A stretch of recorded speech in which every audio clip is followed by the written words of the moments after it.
Welcome to Movie Summary. Today I will show you a crime, drama, thriller film from 2009 titled Law-Abiding Citizen. Spoilers ahead. Watch out and take care. A Philadelphia engineer named Clyde Shelton, Gerard Butler, is mentally damaged after witnessing the rape and murder of his wife and 5-year-old daughter by two burglars who break into his home, Clarence J. Darby, Christian Stolte, and his accomplice Rupert Ames, Josh Stewart. He is informed by career-driven prosecutor Nick Rice, Jamie Foxx, that Shelton's testimony cannot implicate either guy because he blacked out during the incident and that the case was tainted by a botched forensic investigation. In order to keep his conviction rate at 96%, Rice strikes a covert agreement with Darby. In exchange for confessing to third-degree murder, he will give evidence that will put Ames on death row for what is effectively a robbery accusation. Shelton feels betrayed as a result.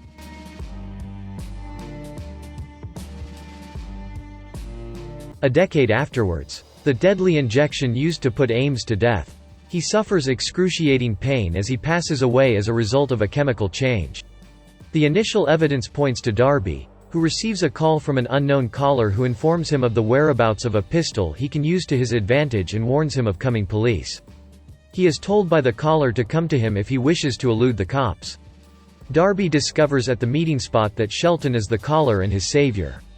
Darby attempts to shoot him with the pistol but discovers that it is a trick gun that injects tetrodotoxin into him, paralyzing him but leaving him conscious.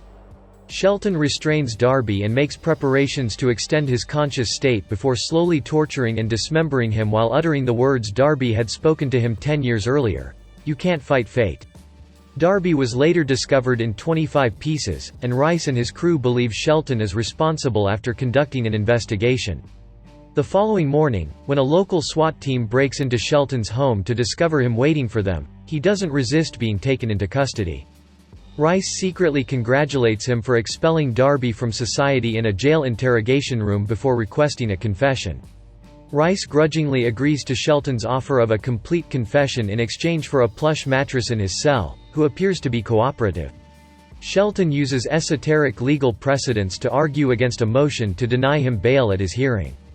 Judge Laura Birch, Annie Corley, who presided over Ames' trial as well, concurs. However, Shelton explodes into a tirade against the court for prioritizing justice above procedural minutiae. He is expelled for disrespecting the court.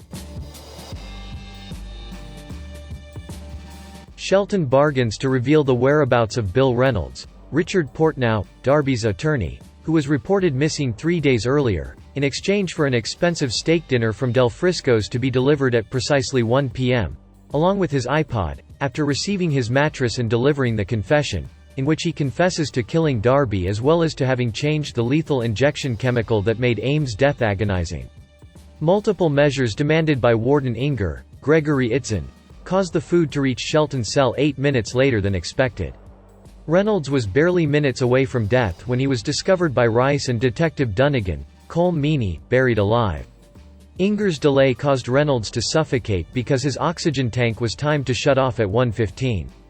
Dunnigan explains that they were 7 minutes late as opposed to arriving at Reynolds in time to save him since Shelton had his lunch at 1:08.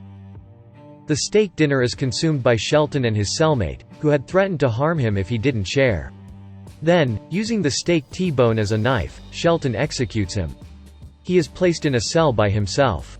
The head DA Jonas Cantrell, Bruce McGill, takes Rice to meet CIA agent Bray, Michael Kelly, who worked with Shelton, when Raya's assistant Sarah Lowell, Leslie Bibb, discovers proof of contract payments to Shelton from the Department of Defense. They learn that Shelton was a former CIA brain, who worked in a think tank for covert operations to develop novel ways to assassinate targets. Bray warns them to always act as though he can hear and see them. He is constantly keeping an eye on them. He also cautions them, saying that everything he does has a deeper significance and that he is only in jail because he wants to be there. Bray responds to Raya's question on how to deal with Shelton by telling them to go inside his cell and put a bullet in his head, in order to stop him.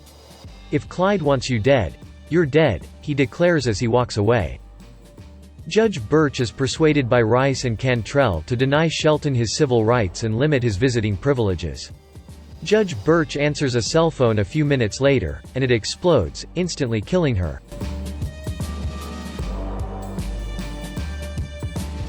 Rice confronts Shelton at the prison, who claims that these deaths are not about retaliation but rather the injustice of the legal system. He will kill everyone if all accusations against him are dismissed by tomorrow morning at 6 a.m. Staff members of the DA gather until 6 in the morning. They are sent home, but as they drive away, bombs hidden below them detonate, killing everyone inside, including Sarah. Rice assumes that Shelton is utilizing a helper outside because he is still in jail. An unidentified individual dressed in all black activates a remote-controlled drone that is outfitted with a rocket launcher and a machine gun with a .50 caliber at Sarah's funeral. Cantrell is killed as he is in an SUV with a security detail.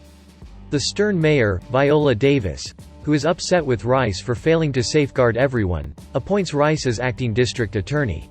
Rice learns that Shelton owns a small abandoned garage close to the prison while searching for proof that he might have accomplices working for him. When Rice and Detective Dunnigan get at the garage, they explore the area and discover a tunnel network that leads to every solitary confinement cell as well as a substantial amount of weapons. According to reports, Shelton had been building a tunnel system from his garage to the prison for the previous 10 years. Once it was complete, Shelton allegedly had himself arrested and placed in solitary confinement so that he could sneak out the next day, commit his murders alone and undetected, and then return to his cell. Opening a little hole, Dunnigan discovers that it leads to Shelton's empty cell. Shelton poses as a janitor and detonates a napalm bomb inside City Hall with the intention of killing the mayor and anybody else there at her meeting. Infiltrating the 5th floor, Rice, Dunnigan, and Detective Garza, Michael Irby, discover the device immediately beneath the 6th floor, where the mayor is attending a security briefing. Garza warns them to leave it alone after failing to deactivate the device. As Shelton will be watching and detonating the bomb at the first indication of suspicion, the three men resolve not to inform the mayor of what is happening. Then they make a decision on the explosive. Shelton uses the passage below to get back to his cell, where he finds Rice waiting for him. Shelton offers one last bargain, but Rice declines, much to Shelton's appreciation, saying he no longer strikes deals with killers. It's a decision Shelton will have to live with for the rest of his life. Rice tells him if he blows up the device. Shelton decides to detonate the napalm bomb anyway because he feels he has nothing left to live for after losing his wife and daughter years ago. However, as Rice leaves the room and locks the cell, he calmly states, "Like I said, it's a decision you'll have to live with for the rest of your life," which I think now is about 25 seconds. Then he starts to leave the structure. Detective Dunnigan closes the cell's back hatch at the same moment to prevent Shelton from escaping.